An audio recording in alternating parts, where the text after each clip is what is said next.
Friends, welcome to my channel Vasu foods. ఈరోజు restaurant స్టైల్లో chicken nuggets ఎలా ప్రిపేర్ చేసుకోవాలో చూద్దాం. ఇంట్లో ఉన్న వాటితోనే చాలా సింపుల్ అండ్ ఈజీగా ప్రిపేర్ చేసుకోవచ్చు. అంతేకాదు, ఎప్పుడైనా తినాలి అనుకున్నప్పుడు కూడా ప్రతిసారి రెస్టారెంట్కే వెళ్ళనవసరం లేదు. ఆ టేస్ట్తో ఇంట్లోనే ప్రిపేర్ చేసుకోవచ్చు. సో ఒక బౌల్ తీసుకొని అందులో 1 కప్పు వరకు పెరుగు వేస్తున్నాను. అలాగే సరిపడా సాల్ట్, 1 టేబుల్ స్పూన్ వరకు కారం, 1 టేబుల్ స్పూన్ వరకు అల్లం వెల్లుల్లి పేస్ట్ వేసి మొత్తం అంతా కూడా బాగా కలిసే విధంగా కలుపుకోవాలి. పెరుగు అనేది ఎక్కడా కూడా ఉండలు లేకుండా చూసుకోవాలి. ఇలా మొత్తం అంతా కూడా ఒకసారి కలుపుకున్న తర్వాత చికెన్ అనేది యాడ్ చేస్తున్నాను. ఇక్కడ నేను 250 గ్రామ్స్ వరకు బోన్లెస్ చికెన్ తీసుకొని శుభ్రంగా కడిగి తీసుకుంటున్నాను. చికెన్ ముక్కలు అనేవి బాగా పెద్దవిగా ఉంటేనే బాగుంటుంది. అలా ఇష్టపడిన వాళ్ళు మీరు ఏ సైజులో అయితే తినాలి అనుకుంటున్నారో ఆ సైజులో కూడా కట్ చేసుకోవచ్చు. దీన్ని ఒక అరగంట పాటు మ్యారినేట్ చేసుకోవాలి. ఈలోపు వేరొక బౌల్ తీసుకొని ఎగ్స్ అనేవి బీట్ చేసుకోవాలి. సో దానికోసం ఇక్కడ నేను 2 ఎగ్స్ వరకు తీసుకున్నాను. ఇందులోనే 1/2 teaspoon salt, 1/2 teaspoon garam masala, 1/2 teaspoon మిరియాల పౌడర్ కూడా వేసి మొత్తం అంతా కూడా బాగా కలిసే విధంగా కలుపుకోవాలి. ఏదైనా స్పూన్తో కానీ లేదంటే విస్కర్తో కానీ మొత్తం అంతా కూడా ఇలా విస్క్ చేసుకోవాలి. చూసారు కదా, ఈ విధంగా విస్క్ చేసుకున్న తర్వాత దీన్ని పక్కన పెట్టుకోవాలి.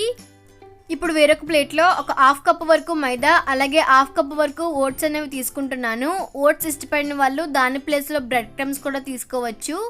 ముందుగా మ్యారినేట్ చేసుకున్నటువంటి చికెన్ ముక్కల్ని ఇలా ఇక్కడ చూపించిన విధంగా మైదాలో డిప్ చేసుకోవాలి. ఆ తర్వాత ఎగ్ని బీట్ చేసుకున్నాం కదా, అందులో కూడా డిప్ చేసి తీసుకోవాలి. ఫైనల్గా ఓట్స్లో కూడా డిప్ చేసుకోవాలండి. ఓట్స్ తీసుకోవటం వల్ల చాలా క్రంచీగా అనిపిస్తుంది. మీరు కావాలంటే బ్రెడ్ క్రమ్స్ కూడా తీసుకోవచ్చు. దానివల్ల కూడా టేస్ట్ అనేది చాలా బాగుంటుంది. చూసారు కదా, ఇక్కడ చూపించిన విధంగా మొత్తం అన్ని కూడా అలా ప్రిపేర్ చేసుకొని పెట్టుకున్నాను. ఇప్పుడు వీటిని డీప్ ఫ్రై చేసుకోవాలి. సో దానికోసం స్టవ్ ఆన్ చేసుకొని ఆయిల్ అనేది హీట్ చేసుకున్నాను. ఆయిల్ బాగా హీట్ అయిన తర్వాత ఫ్లేమ్ని మీడియం ఫ్లేమ్కి అడ్జస్ట్ చేసి ముందుగా ప్రిపేర్ చేసుకున్నటువంటి చికెన్ నగ్గెట్స్ అనేవి వేసుకుంటున్నాను.